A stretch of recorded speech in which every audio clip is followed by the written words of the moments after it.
J'ai découvert ce film très, très récemment. C'est pour ça qu'il a fait son chemin de façon presque spontanée, naturelle, très rapide dans ma liste. Parce que, disons que je trouve que je le découvre trop tard, quoi. Ça fait déjà quelques années qu'il a été restauré, mais enfin, auparavant, il existait. Et c'est un film qui est très peu cartographié.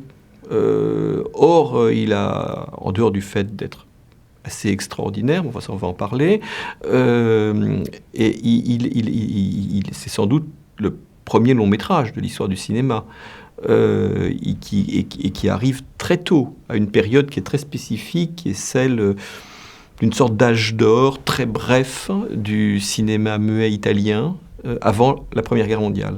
Il existe sous une première version de moyen métrage qui est projetée en 1908, et sa version intégrale de long métrage, il fait 1h10, un peu quelque chose de cet ordre-là, est montrée successivement en Italie, puis en Angleterre, aux États-Unis. À cette époque-là, le cinéma voyageait très vite. C'est un film assez unique, en cela qu'il est... D'abord, il est signé de 3 cinéastes. Il y a l'un d'entre eux est un expert de l'œuvre de Dante, un universitaire. Le second est un metteur en scène de la Scala de Milan, donc un prestigieux metteur en scène de son époque. Et le troisième est un technicien de cinéma. Et cet assemblage, au fond, se consacre à transposer en images le poème le plus important de l'histoire de la littérature italienne, la première partie de la Divine Comédie, l'Enfer de Dante. Et en s'inspirant à la fois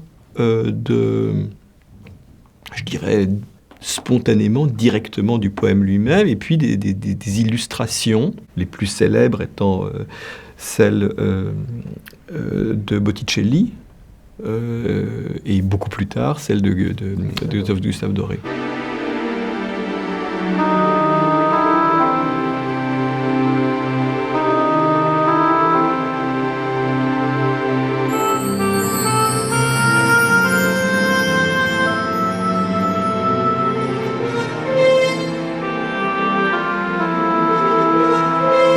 Ce que j'aime dans ce film, au-delà de ses qualités propres, c'est ce qui me fascine dans le cinéma muet. C'est-à-dire que c'est un cinéma qui est fait par des gens qui n'ont pas la tête pleine des images du cinéma, dont l'imaginaire n'a pas été encore complètement déformé par la consommation, voire la surconsommation des images. C'est fait par des gens qui sont, de ce point de vue-là, vierges du cinéma. On peut dire que les premiers films du muet, nous mettent en contact avec un état perdu de l'humain. Et que cet état perdu est celui qui correspond non seulement au début du XXe siècle, mais j'ai envie de dire, nous permet de comprendre, nous aide à comprendre celui du XVIIIe, du XVIIe, et au fond de l'histoire de l'imaginaire humain.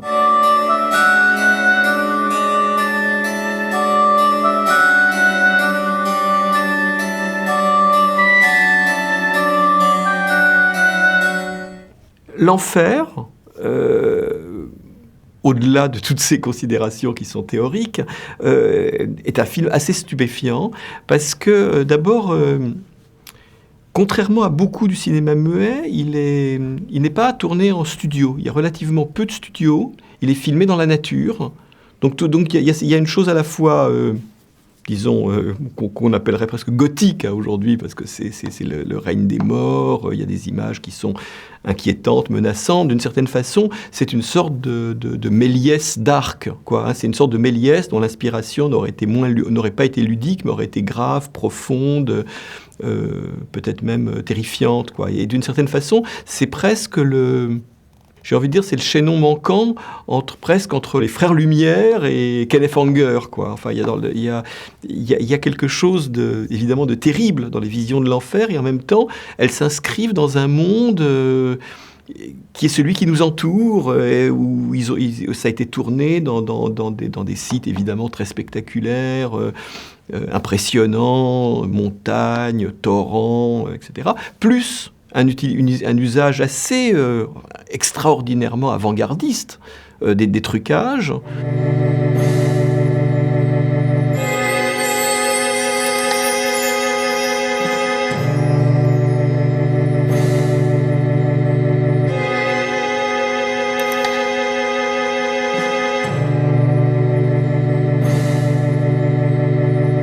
qui est intéressant, c'est qu'évidemment, très tôt, c'est une œuvre qui est considérée comme une œuvre sérieuse. C'est pas, comment dire, c'est pas, ça n'appartient pas à ces films qui a été assimilés, disons, par la culture, par la haute culture, comme des objets de foire. On est d'emblée dans quelque chose où la haute culture, à sa manière, essaye de s'approprier cette nouvelle invention en comprenant admirablement bien et admirablement vite les potentialités. C'est un film qui, comment dire, enfin, dont la place dans l'histoire du cinéma mérite d'être considérée parce que je pense que c'est un des jalons très importants du début de cette histoire.